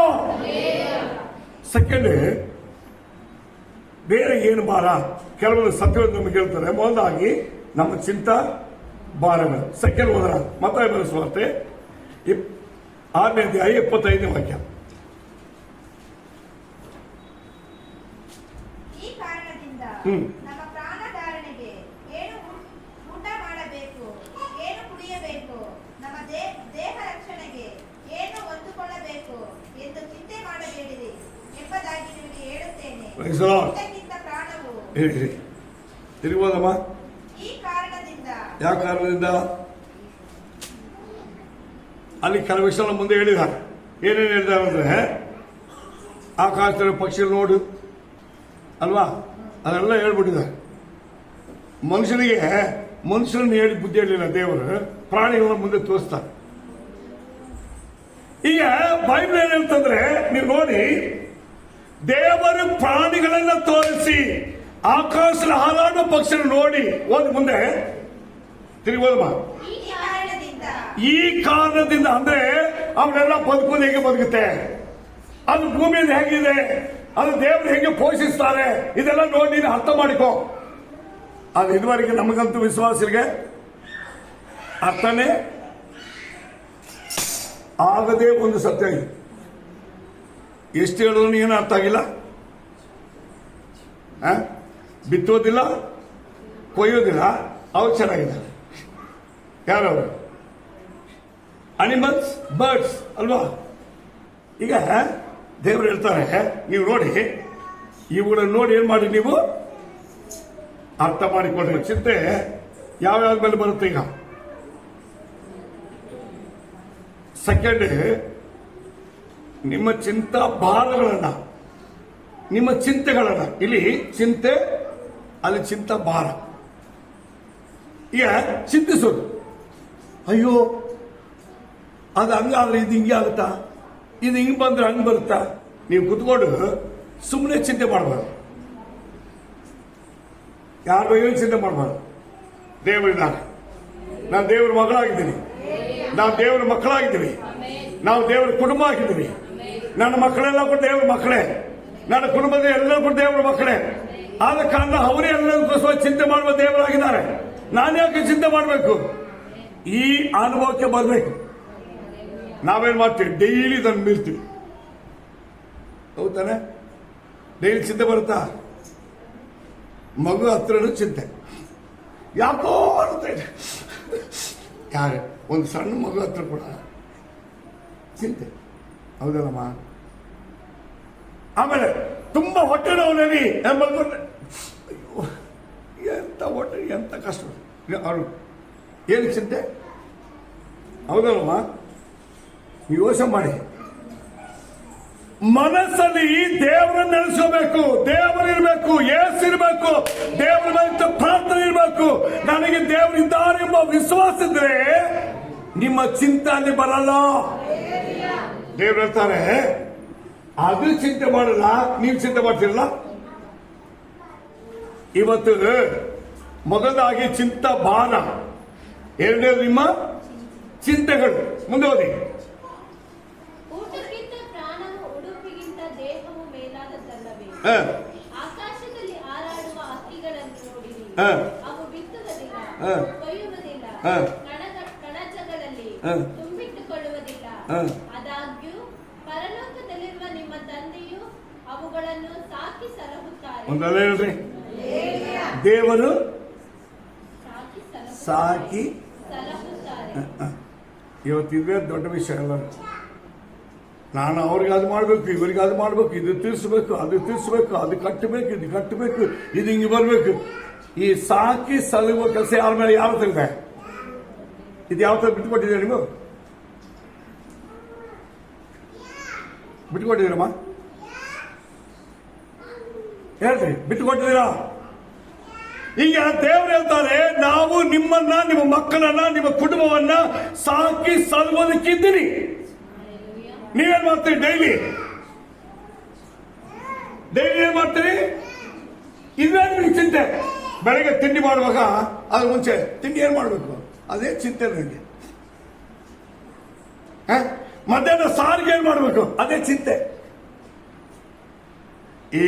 ಎಲ್ಲಿ ವಿಶ್ವಾಸಗಳು ದೇವರ ಬಗ್ಗೆ ಚಿಂತೆ ಮಾಡೋ ವಿಷಯ ಇದೆ, ಅದಕ್ಕೆ ಚಿಂತೆ ಮಾಡಿಲ್ಲ. ನಾನು ನಿನ್ನ ಆಲೋಚನೆ ಹೆಂಗ್ ನಡಿಬೇಕು, ನಾನು ಹೆಂಗೆ ಜೂಸಬೇಕು, ನಾನು ಏನ್ ಮಾಡಬೇಕು, ಇದ್ರ ಬಗ್ಗೆ ಎಲ್ಲ ಚಿಂತೆ ಇಲ್ಲ. ಯಾವ ಚಿಂತೆ? ಮಧ್ಯಾಹ್ನ ಸರ್, ಆಮೇಲೆ ರಾತ್ರಿಗೆ ಏನ್ ಮಾಡ್ಬೇಕಂತ ಯೋಚನೆ, ಅದು ಕೂಡ ಚಿಂತೆ. ಈ ಡೈಲಿ 3 ಸಾರಿ ಚಿಂತೆ ಮಾಡುವ ನೀವು ದೇವ್ರಿಗೋಸ್ಕರ ನಾವು ಹೆಂಗೆ ನಡಿಬೇಕು, ಹೆಂಗೆ ನಡೀತಾ ಇದೆ ಎಂಬುದಾಗಿ ಕೂತ್ಕೊಂಡು ಚಿಂತೆ ಮಾಡಿದ್ರ? ಒಂದು ದಿನ ಕರೆಕ್ಟಾಗಿ ಚಿಂತೆ ಮಾಡಿದ್ರೆ ದೇವ್ರ ಬಗ್ಗೆ, ವಾರದಲ್ಲಿ ಒಂದು ದಿನ ಆದ್ರೆ ಪೂರ್ತಿ ದೇವರ ಹತ್ರ ಹೋಗಿ ಕೂತ್ಕೊಳ್ಳೋ ಮನಸ್ಸು ಬಂದಿರೋದು, ಹೌದಲ್ಲ? ನೋಡಿ, ಮುಂದೆ ಓದಿ. ಅವುಗಳಿಗಿಂತ ನೀವು ಹೆಚ್ಚಿನವರಲ್ಲವೋ? ಚಿಂತೆ ಮಾಡಿ ಮಾಡಿ ಒಂದು ಮೊಳ ಉದ್ದ ಬೆಳೆಯುವುದು. ಒಂದನೇ ಈ ಮೊದಲನೇ ವರ್ಷದಲ್ಲಿ, ಎರಡನೇ ವರ್ಷ ಚಿಂತೆ ಮಾಡಿ ಮಾಡಿ ಒಂದು ಮೊಳ ಉದ್ದಕ್ಕೆ ಮಾಡಕ್ಕಾಗುತ್ತಾ? ನಿಮ್ಮಲ್ಲಿ ಯಾರಿಂದ? ಇಲ್ಲ. ಆದರೆ ದೇವರ ಮಕ್ಕಳು ಚಿಂತೆ ಮಾಡುವಾಗ ಏನಾಗಲ್ಲ, ಚಿಂತೆ ಮಾಡೋದು ಬಿಟ್ಟು ದೇವರ ಮೇಲೆ ಭಾರ ಹಾಕಿದಾಗ ಏನಾಗುತ್ತೆ? ವಹಿಸಲು ಇದು ದೇವರದ್ದು. ದೇವರು ನಿಮಗೆ ಹೇಳ್ತಾರೆ, ನೀವು ಚಿಂತೆ ಮಾಡುವಷ್ಟು ಅದಕ್ಕೆ ಪರಿಹಾರ ಬರಲ್ಲ. ಆ ಚಿಂತೆ ಬಿಡ್ರಿ, ಆ ಚಿಂತೆ ಬಿಡ್ರಿ. ಇವತ್ತು ದೇವ ಜನರಾಗಿ ನೀವು ಯಾವ ವಿಷಯವಾಗಲಿ ಸರಿ, ನಾನು ನನ್ನ ಮಗಳನ್ನಾಗಲಿ ಸೊಸೆನಾಗಲಿ ಮೊಮ್ಮಕ್ಕಳು ಯಾರೇ ಆಗಲಿ, ಗಂಡನಾಗಲಿ ಹೆಂಡತಿ ಆಗಲಿ, ನಾನು ದೇವ್ರ ಹತ್ರ ಬಿಟ್ಟು ನೋಡ್ರಿ, ಅವ್ರು ಕರೆಕ್ಟಾಗಿ ಆಗ್ಬಿಡ್ತಾರೆ. ನಾವೇನ್ ಮಾಡಲ್ಲ? ನಾವು ಮಾಡೋ ಮೊದಲೇ ತಪ್ಪು, ನಾವು ಚಿಂತೆ ಮಾಡಿದ್ನು ಬಿಡದೇ ಇರುವುದು, ಅದನ್ನ ದೇವರ ಹತ್ರ ಕೊಡದೇ ಇರುವುದು. ಓದಮ್ಮ, ಫಿಲಿಪಿಯರ್ ಬರೆದ ಪತ್ರಿಕೆ 4ನೇ ಅಧ್ಯಾಯ 6ನೇ ವಾಕ್ಯ. ಯಾವ ಸಂಬಂಧವಾಗಿಯೋ ಇಲ್ಲಿ ಯಾವ ಸಂಬಂಧ ಅಂದ್ರೆ ಗೊತ್ತಲ್ಲ ನಿಮಗೆ? ಸಂಬಂಧ ಏನಮ್ಮ? ಸಂಬಂಧಗಳು, ಸಂಬಂಧಪಟ್ಟ ಕಾರ್ಯಗಳು. ಈಗ ಯಾವ ಸಂಬಂಧವಾಗಿ,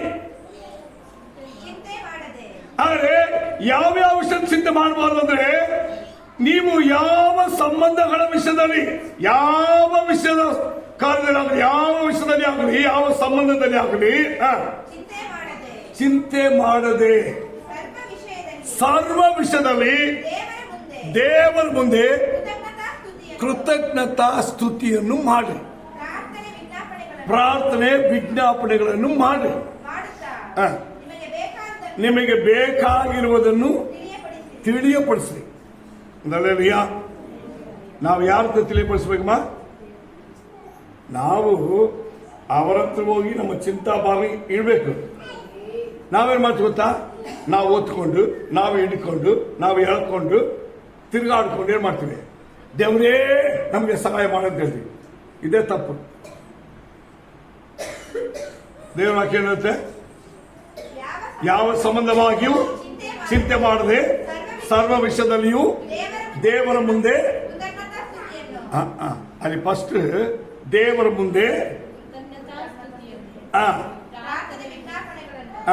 ಮಾಡುತ್ತಾ ಪ್ರಾರ್ಥನೆ ವಿಜ್ಞಾಪನೆಗಳನ್ನು ಮಾಡುತ್ತಾ, ನಿಮಗೆ ಬೇಕಾದದ್ದನ್ನು ಅಲ್ಲಿ ಫಸ್ಟ್ ನಿಮಗೆ ಬೇಕಾಗಿರುವುದನ್ನು ತಿಳಿಸಿ ಪ್ರಾರ್ಥನೆ ವಿಜ್ಞಾಪನೆ ಮಾಡಿ ದೇವರಿಗೆ ಕೃತಜ್ಞತೆ ಮಾಡಿ.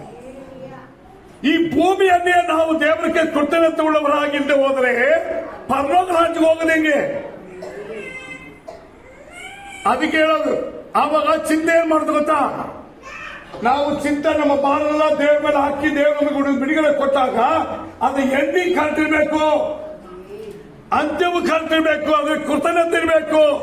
ಹಾಗಾದ್ರೆ ನಮ್ಮ ಚಿಂತಾಭಾರಗಳು ತೀರ್ಬೇಕಂದ್ರೆ ಅದರಲ್ಲಿ ದೇವರು ನಮಗೆ ಮಾಡೋ ಒಂದೊಂದು ಕಾರ್ಯಗಳಿಗೆ ನಾವು ಕೃತಜ್ಞತೆ ಸಲ್ಲಿಸೋರಾಗಿ ಬಂದ್ರೆ ನಮ್ಮ ಎಲ್ಲಾ ಚಿಂತಾಭಾರಗಳ ಅಗತ್ಯ ಎಲ್ಲ ಪೂರ್ಣವಾಗಿರುತ್ತೆ, ಬಿಡುಗಡೆ ಆಗುತ್ತೆ. ಮೂರನೇದಾಗಿ ಇನ್ನೊಂದು ಓದೋಣ.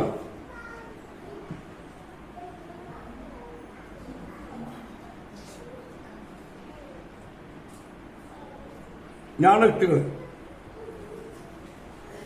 16:3. ನಿನ್ನ ಕಾರ್ಯಭಾರವನ್ನು ಕರ್ತನಿಗೆ ವಹಿಸಿದರೆ ಹ. ನಿನ್ನ ಉದ್ದೇಶಗಳು ಸಫಲವಾಗುವವು. ತಿಳಿಸಲು ಹಲ್ಲೆಲೂಯಾ. ನಿನ್ನ ಕಾರ್ಯಭಾರವನ್ನು ಕಾರ್ಯಭಾರಗಳು ಅಂದಲೇನೆಯ. ಈಗ ಕಾರ್ಯಭಾರಗಳು ಅಂದ್ರೆ ಇದನ್ನ ಹಿಂಗೆ ಮಾಡಬೇಕು, ಇದನ್ನ ಹಿಂಗೆ ಮಾಡಬೇಕು. ನಮ್ಮ ಕಾರ್ಯಗಳು ಏನೇನಿದೆ ಜೀವನದಲ್ಲಿ ನಿಮಗೆ ಯಾವ್ಯಾವ ಕಾರ್ಯಗಳಿದೆಯೋ ಅಂದ್ರೆ ನೀವು ಮಾಡುವ ಜವಾಬ್ದಾರಿಗಳ ವಿಷಯಗಳು. ದೇವರು ಹೇಳ್ತಾರೆ, ಒಬ್ಬೊಬ್ಬರಿಗೆ ಕುಟುಂಬದಲ್ಲಿಯೂ ಜೀವನದಲ್ಲಿ ಅನೇಕ ಬಾರು ಜವಾಬ್ದಾರಿಗಳ ಕಾರ್ಯ ಬರುತ್ತೆ. ಈ ಕೆಲವು ಸಮಯದ ಕೆಲ ಯವನ ಪ್ರಾಯ ಮಕ್ಕಳು ಏನ್ ಮಾಡ್ತಾರೆ? ಕುಟುಂಬದ ಸಾಲ ಭಾರವನ್ನು ಓದ್ತಾರೆ, ಕುಟುಂಬ ನಡೆಸೋ ಭಾರವನ್ನು ಓದ್ತಾರೆ. ಹೌದಲ್ಲ? ಕೆಲವು ಮಕ್ಕಳು ದುಡಿಯುವ ಭಾರವನ್ನು ಓದ್ಕೊಳ್ತಾರೆ. ಕೆಲವು ಸಹೋದರಿಗಳೇ ಮತ್ತೆ ಆ ಕುಟುಂಬ ನಡೆಸುವ ಜವಾಬ್ದಾರಿ ಓದ್ಕೊಳ್ತಾರೆ. ಹೀಗೆ ಈ ಕಾರ್ಯಗಳಲ್ಲಿ ಓದಿ, ನಿನ್ನ ಕಾರ್ಯಭಾರವನ್ನು ನಿನ್ನ ಕಾರ್ಯಗಳು ಅದರ ಸಂಬಂಧವಾಗಿರೋ ಭಾರಗಳನ್ನ ಕರ್ತನಿಗೆ ವಹಿಸು. ಇಂಗ್ಲಿಷ್ ಅಲ್ಲಿ ಸಬ್ಮಿಟ್ ಎಂಬುದಾಗಿರುತ್ತದೆ. ನಮ್ಮ ಕಾರ್ಯಗಳನ್ನ ನಾವೇನ್ ಮಾಡ್ತೀವಿ? ನಾವೇ ಮಾಡೋದಕ್ಕೆ ತುಂಬಾ ವಿಷಯ ಎತ್ಕೊಂತೀವಿ. ಅದಕ್ಕೆ ದೇವರು ಹೇಳ್ತಾರೆ, ನಿಮ್ಮೆಲ್ಲ ಕಾರ್ಯಗಳನ್ನು ಅವರಿಗೆ ಸಮರ್ಪಿಸಿರಿ. ಹಲ್ಲೆಲೂಯಾ. ಕಡೆದಾಗಿ 1 ಪೇತ್ರ ಬರೆದ ಪತ್ರಿಕೆ 5ನೇ ಅಧ್ಯಾಯ 7ನೇ ವಾಕ್ಯ ಓದಿ. ನಿಮ್ಮ ಚಿಂತೆಯನ್ನೆಲ್ಲ ಹ. ಆತನ ಮೇಲೆ ಹಾಕಿರಿ, ಹ. ಆತನು ನಿಮಗೋಸ್ಕರ ಚಿಂತಿಸುತ್ತಾರೆ. Price the lord. ಆದರೆ ನಿಮ್ಮ ಎಲ್ಲಾ ಚಿಂತೆಗಳನ್ನು ಆತನ ಮೇಲೆ ಹಾಕಿರಿ, ಆತ ನಿಮ್ಮ ವಿಷಯದಲ್ಲಿ ಚಿಂತಿಸ್ತಾರೆ. ಹಾಗಾದ್ರೆ ನೀವು ಚಿಂತಿಸ್ತಾ ಇದ್ರೆ ದೇವರು ಚಿಂತೆ ಮಾಡಲ್ಲ. ದೇವರ ಚಿಂತೆ ಮಾಡೋಕ್ಕೆ ನೀವು ಚಿಂತೆಯನ್ನ ಬಿಡಬೇಕು. ಪ್ರಾರ್ಥನೆ ಮಾಡುವುದು, ದೇವರ ವಾಕ್ಯ ಕೇಳುವುದು, ದೇವರ ಸಭೆಗೆ ಬರುವುದು, ದೇವರ ಮೇಲೆ ನಮ್ಮ ಭಾರನ ಒಪ್ಪಿಸೋದು. ಏನಕ್ಕೆ? ನಮ್ಮ ಚಿಂತೆಯನ್ನ ಭಾರಗಳನ್ನ ಅವರ ಕೈ ಕೊಡೋದಕ್ಕೆ. ಅವರ ಕೈ ಕೊಟ್ಟಾಗ ಅವ್ರೇನ್ ಮಾಡ್ತಾರಂತೆ? ಅವರು ತಕೊಂಡು ಅವರು ಚಿಂತೆ ಮಾಡ್ತಾರೆ. ಬೈಬಲ್ ಹೇಳ್ತದೆ, ದೇವರು ನಮ್ಮ ಬಗ್ಗೆ ಚಿಂತೆ ಮಾಡಿದಂತ ಇಟ್ಕ. ಉದಾಹರಣವಾಗಿ ಎಗುಪ್ತ ದೇಶದಲ್ಲಿ ಇಸ್ರಾಯೇಲ್ ಜನರ ಬಗ್ಗೆ ಚಿಂತೆ ಮಾಡಿದ್ರು. 400 ವರ್ಷ ಗುಲಾಮರಾಗಿ ಕಷ್ಟಪಡ್ತಿದ್ದಾರೆ. ಅವ್ರ ಕೂಗು ನನಗೆ ಕೇಳುತ್ತೆ. ಈಗ ಅವ್ರನ್ನ ಬಿಡಿಸ್ಕೊಂಡು ಹೋಗ್ಬೇಕಲ್ಲ, ಹೆಂಗ್ ಬಿಡಿಸೋದು ಗೊತ್ತಾ? ಅವರನ್ನ ಬಿಟ್ಟಿ ಕೆಲಸ ಮಾಡಿಸಿದವರು, ಅವ್ರಿಗೆ ವಿರುದ್ಧವಾಗಿ ಎದ್ದವರು, ಆ ದೇಶದ ಎಲ್ಲಾ ಜನರ ಗಂಡು ಮಕ್ಕಳನ್ನ ಏನ್ ಮಾಡ್ತಾರೆ? ವಂಶವಳಿಯನ್ನೇ ದೇವರು ನಾಶ ಮಾಡ್ತಾರೆ. ಸೆಕೆಂಡ್, ಅವರವರು ತಮ್ಮ ತಮ್ಮ ಮನೆಯಿರುವ ಎಲ್ಲಾ ವಸ್ತುಗಳನ್ನ, ಚಿನ್ನ ಬೆಳ್ಳಿ ಎಲ್ಲವನ್ನ ನಿಮಗೆ ಏನು ಬೇಕಾದ್ರೂ ಬಾಚಿಕೊಂಡು ಹೋಗ್ರಿ. ಆದರೆ ದೇವರು ತನ್ನ ಮಕ್ಕಳ ಬಗ್ಗೆ ಚಿಂತೆ ಮಾಡಿದ್ರೆ ಅವರನ್ನು ಮೋಸಗೊಳಿಸೋರು, ವಂಚಿಸೋರು, ದ್ರೋಹ ಮಾಡಿದ್ರು ಎಲ್ಲರನ್ನ ಕೊಳ್ಳುವ ರೀತಿಯಲ್ಲಿ ಲೇವಿಯಾ ಅವ್ರು ನಿಮ್ಮ ಮುಂದೆ ಯಾವ ರೀತಿ ನಿಮಗಿಂತ ಹೆಚ್ಚಾಗಿ ಬದುಕಿದ ರೀತಿ ನಿಮ್ಮನ್ನು ಮೇಲಕ್ಕೆ ತರುವಂತ ದೇವರಾಗಿ ಚಿಂತೆ ಮಾಡ್ತಾರೆ. ಆ ರೂಟ್ ಹುಡುಕ್ತಾರೆ. ಅವರಿಗೆ ಆ ಕೆಲಸ ಮಾಡಿರೋದಾದ್ರೆ ನಿಮಗೆ ಎಷ್ಟು ಅದ್ಭುತ ಮಾಡಕ್ಕೆ ದೇವರು ರೆಡಿ ಇದ್ದಾರೆ. ಲೇವಿಯಾ 10ನೇ ವಾಕ್ಯ ಓದಿ. ಕ್ರಿಸ್ತನಲ್ಲಿ ನಿಮ್ಮನ್ನು ತನ್ನ ನಿತ್ಯ ಪ್ರಭಾವಕ್ಕೆ ಕರೆದ ಕೃಪಾಪೂರ್ಣನಾದ ದೇವರು ತಾನೇ, ನೀವು ಸ್ವಲ್ಪ ಕಾಲ ಬಾಧೆ ಪಟ್ಟ ಮೇಲೆ ನಿಮ್ಮನ್ನು ಯೋಗ್ಯ ಸ್ಥಿತಿಗೆ ತಂದು ನೆಲೆಗೊಳಿಸಿ ಬಲಪಡಿಸ್ತಾರೆ. ಅಲ್ಲೇಲಿಯಾ. ದೇವರು ಇದಕ್ಕೆಲ್ಲ ಸ್ವಲ್ಪ ಸಮಯ ಕಾಲವನ್ನ ತೆಗೆದುಕೊಂಡು ನಿಮಗೆಲ್ಲ ಕಾರ್ಯ ಮಾಡಕ್ಕೆ ರೆಡಿ ಇದೆ. ಅಲ್ಲೇಲಿಯಾ. ಯಾವ ವಿಷಯವಾಗಲಿ ದೇವರು ಅವರಿಗಿರುವಂತ ಒಂದು ಸಮಯ ಇದೆ. ದೇವರು ಅವರಿಗಿಂತ ಕಾರ್ಯ ಮಾಡಕ್ಕೆ ದೇವರ ಸಮಯ ಇದೆ. ದೇವರು ಹೇಳ್ತಾರೆ, ನಿಮ್ಮ ಎಲ್ಲಾ ಚಿಂತಾಭಾರವನ್ನು ನಾನು ತೆಗೆದುಕೊಳ್ತೇನೆ, ನಾನು ಅದನ್ನು ಮಾಡೋದಕ್ಕೆ ನನ್ನ ಸಮಯವನ್ನು ಗುರುತಿಸಿದ್ದೀನಿ, ಅದುವರೆಗೆ ವೆಯ್ಟ್ ಮಾಡ್ರಿ. ನೋಡಿ, ಯೋಸೇಫರು ವೆಯ್ಟ್ ಮಾಡಿದ ಎಲ್ಲಿವರೆಗೆ? ಈಜಿಪ್ಟ್ ದೇಶಕ್ಕೆ ಹೋಗಿ ರಾಜನ ಅರಮನೆಗೆ ಹೋಗುವವರೆಗೂ. ದಾವೀದನ ವೆಯ್ಟ್ ಮಾಡಿದೆ. ಯಾಕೆ ಗೊತ್ತಾ? ಇಸ್ರಾಯೇಲ್ ಜನ ಪೂರ್ತಿ ಬಂದು ಇವನನ್ನ ರಾಜನಾಗಿ ಮಾಡಬೇಕೆಂಬುದಾಗಿ ಕರ್ಕೊಂಡು ಹೋಗಿ ರಾಜನಾಗಿ ಮಾಡುವ ತನಕ. ಅಲ್ಲೇಲೂಯಾ. ನೀವು ನಿಮ್ಮನ್ನು ಕೂಡ ದೇವರು ನಡೆಸುವ ಸಮಯದಲ್ಲಿ ನಿಮ್ಮ ಚಿಂತಾಭಾರನ ಆತ್ಮ ಮೇಲೆ ಹಾಕಿ ಅವನು ನಿಮ್ಮ ಚಿಂತಾಭಾರ ಹೊತ್ತುಕೊಂಡು ನಿಮಗೆ ಕಾರ್ಯ ಮಾಡೋಕ್ಕೆ ಸಮಯ ಅವಕಾಶ ಕೊಡಿ. ಅಲ್ಲೇಲೂಯಾ. ದೇವರು ಯಾರನ್ನು ಕೈ ಬಿಡುವುದಿಲ್ಲ, ಯಾರ ವಿಷಯವನ್ನು ಮರೆತು ಬಿಡೋಣ, ಯಾರಿಗೂ ದೇವರು ಸಹಾಯ ಮಾಡದೆ ಹೋಗಲ್ಲ. ನಾವು ನಮಗೆ ದೇವರು ಯಾವ್ಯಾವ ಸಮಯದಲ್ಲಿ ಹೇಗೆ ಮಾಡ್ತಾರೋ ಅದನ್ನ ನಾವೇನ್ ಮಾಡಬೇಕು? ಕರ್ತನಲ್ಲಿ ಸಂತೋಷ ಮಾಡಬೇಕು. ದೇವರ ಮೇಲೆ ನಮ್ಮ ಚಿತ್ತವನ್ನು ಹಾಕಬೇಕು. ದೇವರು ನಡೆಸುವ ಸಮಯ ಕಾಲವರೆಗೆ ನಾವು ಕಾದಿದ್ರೆ ಅದ್ಭುತ ದೇವರು ಮಾಡಕ್ಕೆ ಹೇಳಿದ್ದಾರೆ. ಹಲವು ದೇವರು ಬಂದು ನಮ್ಮನ್ನು ತಗ್ಗಿಸಲು.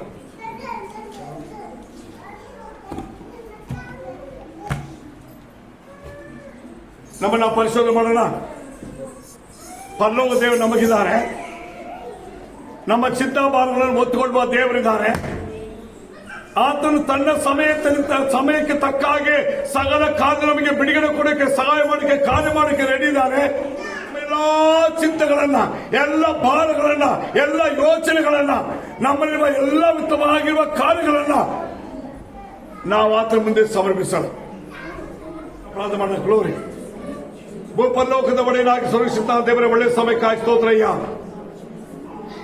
ನಿಮ್ಮ ಎಲ್ಲಾ ಚಿಂತಾಭಾರಗಳನ್ನು ನನ್ನ ಮೇಲೆ ಹಾಕಿ ಎಂಬುದಾಗಿ ಈ ದಿನದಲ್ಲಿ ಯಾರ್ಯಾರು ತಮ್ಮ ಕುಟುಂಬ, ಮಕ್ಕಳ ಜೀವನ, ತಮ್ಮ ಪ್ರಯಾಸಗಳು ಮಾಡುವ ಕಾರ್ಯಗಳು, ಸಕಲ ಜವಾಬ್ದಾರಿಗಳ ಎಲ್ಲಾ ಕಾರ್ಯಗಳ ಮಧ್ಯದಲ್ಲಿ ಚಿಂತೆ ಭಾರಕ್ಕೆ ಹೊರಪಟ್ಟು ಕರ್ತನೇ, ಯಾರ್ಯಾರು ನಿನ್ನ ಪಾದಬಳಿ ಬಂದಿದ್ದಾರೋ ಪ್ರತಿಯೊಬ್ಬರ ಚಿಂತಾ ಭಾರವನ್ನು ನಿನ್ನ ಪಾದಬಳಿಯಲ್ಲಿ ಸಮರ್ಪಿಸುವ ರಾಜ. ಬಿಡುಗಡೆ ನಾಯಕನೇ, ಜಯ ಕೊಡುವ ಕರ್ತನೆ, ಆಲೋಚನೆ ಕರ್ತರಾಗಿರುವ ದೇವರೇ, ಚಿಹ್ನೆಗಳನ್ನು ಸಮ ಮಾಡುವ ದೇವರೇ, ತಕ್ಕ ಸಮಯದಲ್ಲಿ ಮಕ್ಕಳ ಎಲ್ಲಾ ಪ್ರಾರ್ಥನೆಗಳಿಗೆ ವಿಜ್ಞಾಪನೆಗೆ ಪ್ರತಿತ್ವ ಕೊಡುವಂತ ದೇವರೇ, ನಿನ್ನ ಪಾದಬಳಿಯಲ್ಲಿ ನಿನ್ನ ಮಕ್ಕಳನ್ನು ಒಪ್ಪಿಸಿದಯ್ಯ.